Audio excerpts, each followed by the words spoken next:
Hey guys, Miss Santana here. I found this book in my classroom and I thought that would be so interesting to read. So it's called The Other Side of the Story, Fairy Tales with a Twist. So it has the other side of the story of a couple different stories: Cinderella, Little Red Riding Hood, Three Bears, Little Mermaid, and Jack and the Beanstalk. Today we're gonna read the story, The Other Side of the Story of Cinderella. And maybe another day I can record to you guys the other ones. Cool? I think it's gonna be so much fun.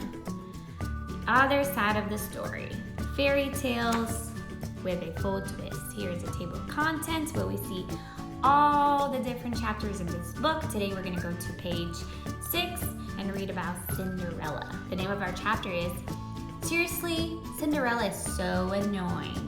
The story of Cinderella as told by the wicked stepmother.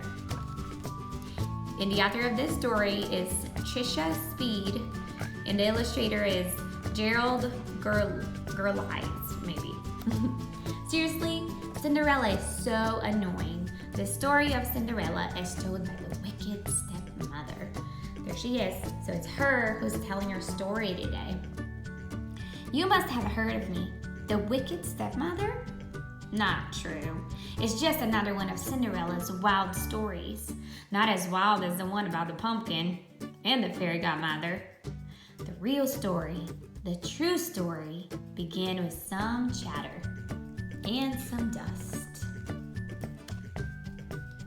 All I ever wanted was a husband in a mansion. Before I married Cindy's father, my two darlings and I had met Cindy only a few times. The girl had seemed normal then. After I married Cindy's father, my darlings and I moved in. When I had just one foot on the front step, my dear husband kissed me goodbye and said, "I'm off on business."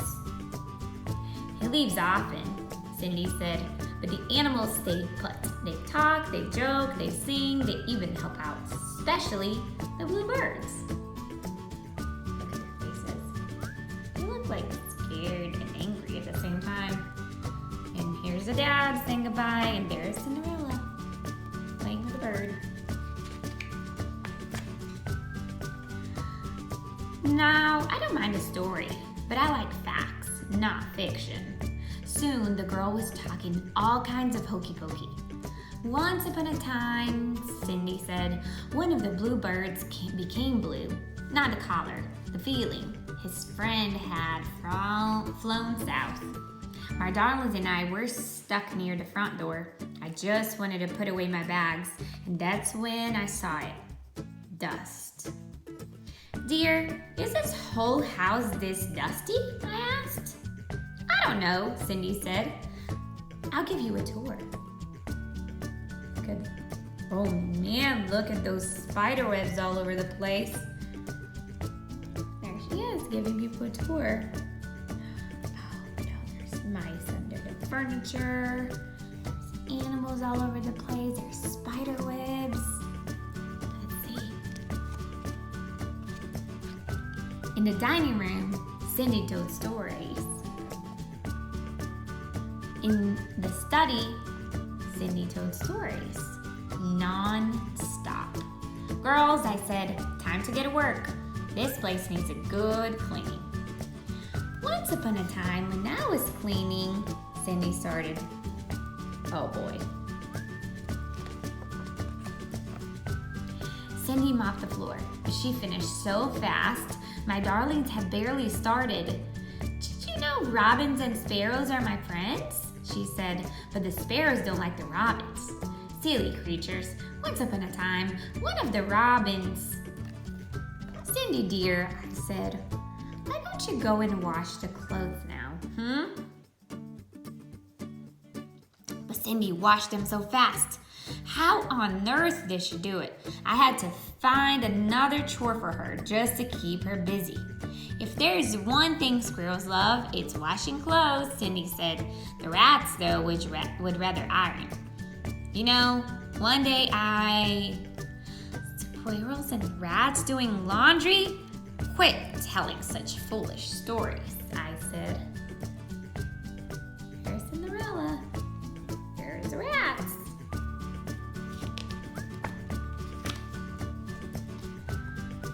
Time passed, but nothing changed. In the garden, Cindy told stories. In the kitchen, Cindy told stories. Look what the sisters think about that. I think they're very happy.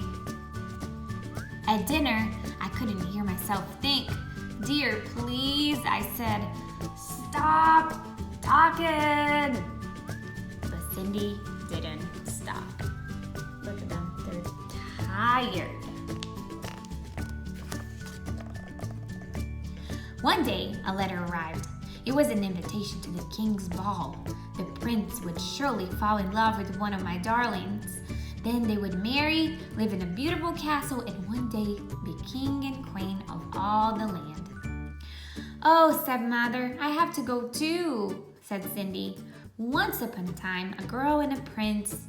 And then, just like that, Cindy lost her voice. Imagine, it had to be from all that storytelling. Well, what could I do? I told Cindy she had to stay home for her health. She cried, of course, but a ball was no place for a sick girl. She needed rest. Sometimes it's so hard being a stepmother. Because Cinderella is so sad. At the ball, my darlings twirled. They whirled. But then some strange girl waltzed in. Her gown was magnificent. I couldn't take my eyes off of it. I wonder how much it cost and if my seamstress could copy it for me. The prince and the girl danced and pranced. My poor darlings were left princeless. Look at that.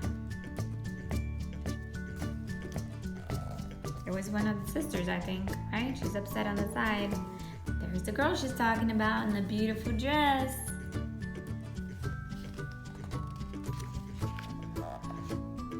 A few days later, the prince made an announcement. A glass slipper had been left at the castle. The prince would marry the girl whose foot it fit. Our big chance. After visiting every other mansion in the neighborhood, the prince's valet arrived at our door. Me, said one of my darlings. No, me, said the other one. One at a time, said the valet. Look at the prince. Just waiting. Each girl tried, but the shoe didn't fit. Then Cindy pushed out a whisper. Please, let me try.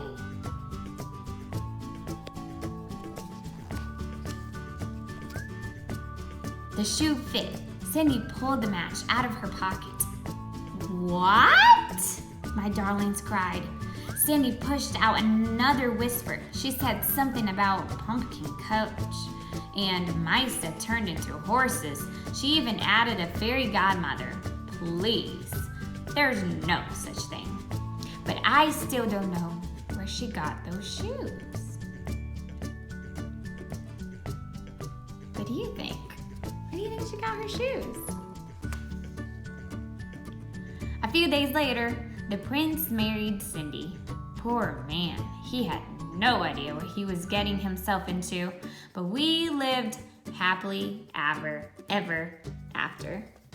The end. So what do you think? Do you think the stepmother side of the story was correct? What do you think about her views? The way that she thought about Cindy? What about Cinderella? Do you think she was as nice as we think she is in the movie or in her own story? If you come by my classroom, I would love to know what you think about that. Thank you very much.